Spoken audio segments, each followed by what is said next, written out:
This is the Hidden Killers Podcast with Tony Brueski.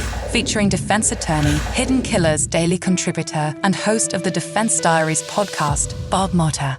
Ruby Frank and Jodi Hildebrandt, the prominent YouTube personalities. Ruby from 8 Passengers, her business partner Jodi Hildebrandt, arrested following that distressing 911 call from a neighbor in which a 12-year-old boy, one of Rudy's children, emaciated, covered in wounds, showed up at the neighbor's door, wrists and ankles bound in duct tape.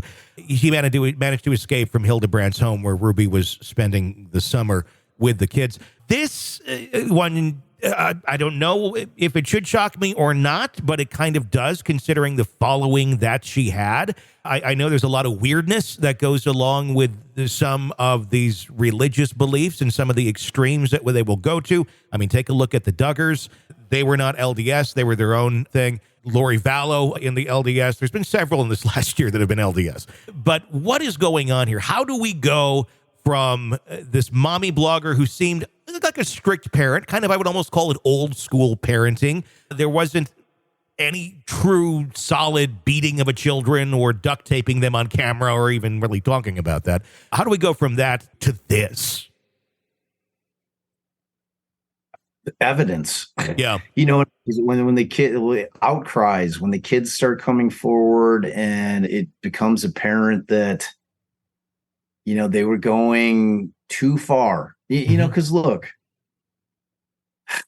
in terms of raising our kids, you know, I think that we all have different approaches. I think that there are parents that still abide by, you know, spare the rod, spoil the child type of mindset, you know, a long way from like when I was growing up, you know, and you know, and I think kind of the early things that were going on with her in terms of like when they had the YouTube, like, and it was huge. Yeah.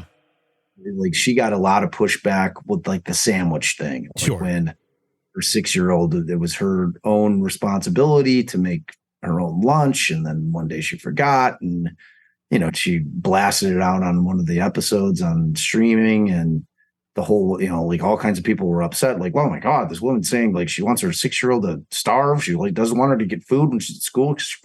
You know, and it's like, I get from that perspective, you know, she's trying to teach her kids lessons and you have responsibilities. And, you know, if they don't feel it a little bit, how are they going to learn from it?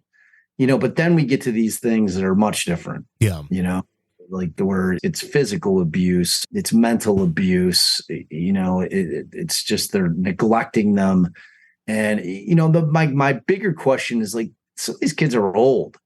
You know what I mean? It's like these aren't like toddlers running around. So I just try to think if I was trying to pull any of that kind of stuff with my 17-year-old, she'd like punch me, you know.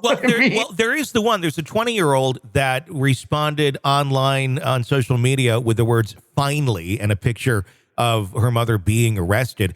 She claims that she's been calling CPS for years, and others have. And it's just been kind of brushed aside and nothing really has ever been done, including there has been CPS visits, but there's never been anything found for them to actually intervene. Granted, you know, people who manipulate, people who are able to put on a persona one way and then suddenly be another way, it's easy to do that, I think, to some people, to pull the wool over the law enforcement's eyes. But at the same point, you consistently have all these people putting up a hand in a red flag. Why? And we see this far too often. Why did it take so long for somebody to step in here and try and do something when you have literally adults who were raised by this person saying this person is a monster? Yeah, I mean,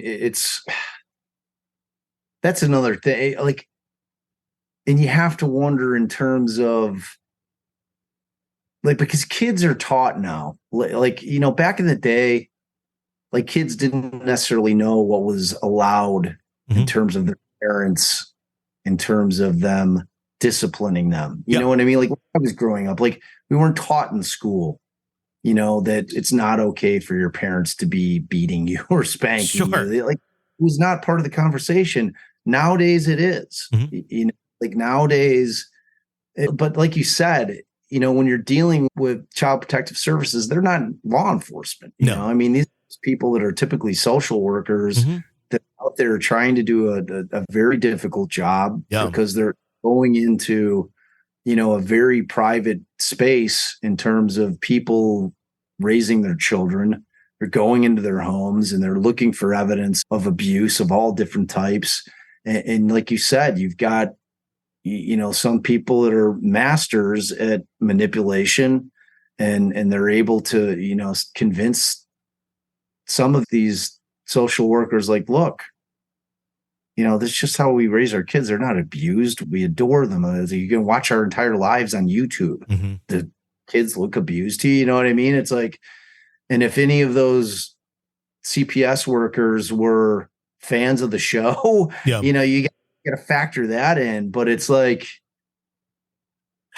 I don't know. It reminds me of, I've been following and kind of working on this story with this gal, Lucy Studi, who after 40 years had claimed, like she came to Newsweek and said, oh, my father is a serial killer, 50 to 70 women. And, it piqued my interest immediately, as I think it did most people. And, I was able to get in touch with her and I formed a relationship with her in terms of, being able to have conversations with her. And what was really the thing that kind of drew me to it in terms of believing that it was true was the fact that she had been complaining. Now, this was going from starting in 1972, when again, no one listened to kids. Yeah. That back in the children should be seen and not heard era, right? Where kids had no voice at all. And, so when I heard that she had been complaining to people for 40 years and everyone was just saying, oh, she has an active imagination and patting her on the head, or she's a little touched in the head, that went on for her entire life, until she finally got somebody to believe her and to start looking into it. It's similar to that in the sense that, how scary and frustrating that for them must be for children who are just not being heard. You know what I'm saying? In terms of what's going on. And her partner or business partner, that whole aspect is a whole different thing too. What's going on with that? The other question that I had is how complicit is her husband? She is married. She says she's staying with Jodi for the summer. The husband's attorney saying, well, he had no idea this abuse was going on because she's hundreds of miles away, staying with Jodi this summer. Maybe that's true, but they were together for quite some time, and it's hard to believe that this was just happening in a vacuum suddenly when she's hanging out with Jodi. Could be true, but I do wonder how much he was either just complicit in it or also a victim of her own abuse, and, in that way didn't stand up and allowed mom to do really whatever she wanted to do because he didn't want to deal with mom and saying no to her. Yeah, I mean, it's an interesting question. And fortunately, in this particular circumstance, we're going to get the answers because there's a bunch of kids. Yeah. They're going to tell us exactly what was going on with dad. So if he's at this point kind of in the clear, that doesn't necessarily mean, because I think we talked about this. I can't remember if we talked about this case, but ultimately what's going to happen if it hasn't happened already is all these kids have been through what they call CAC interviews or Child Advocacy Center interviews. And that's not necessarily where law enforcement is interviewing them all, but they have investigators that are either law enforcement or law enforcement adjacent interviewing all these kids, and they're getting all the details that the kids are willing to give them. You know what I mean? So if he was complicit, I mean, he's going to go down unless the kids are in a kind of a protective mode of dad, that would be the only circumstance where they're well, we don't want both of our parents in prison and mom worse than dad. So pick one. It's it's a distinct possibility because, the kids are talking about what's going on, obviously. Yeah. But we'll have the opportunity to find out what was going on in that house as the case progresses for certain. Because that's one of the things about a case like this is that we do have very much eyewitnesses as to exactly what was going on in that house and for how long and by whom. Yeah. So if it's a secret, it's not going to stay a secret for long.